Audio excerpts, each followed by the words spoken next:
Сегодня больница стоит на пороге нового этапа обновления технологий оказания медицинской помощи, укрепления материальной базы, создания... Алексеевой Ольге Георгиевне.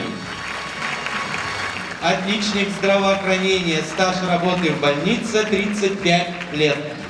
Я хотела бы отметить большую работу по охране здоровья детского населения, которую проводят коллеги Ухтинской детской больницы. Низкие показатели младенческой смертности, детской смертности, хорошие показатели здоровья детского населения в целом по республике. В этом большой вклад коллег из Ухтинской детской больницы. Сегодня Ухтинская детская больница начинает себя позиционировать как межтерриториальный центр оказания помощи детям.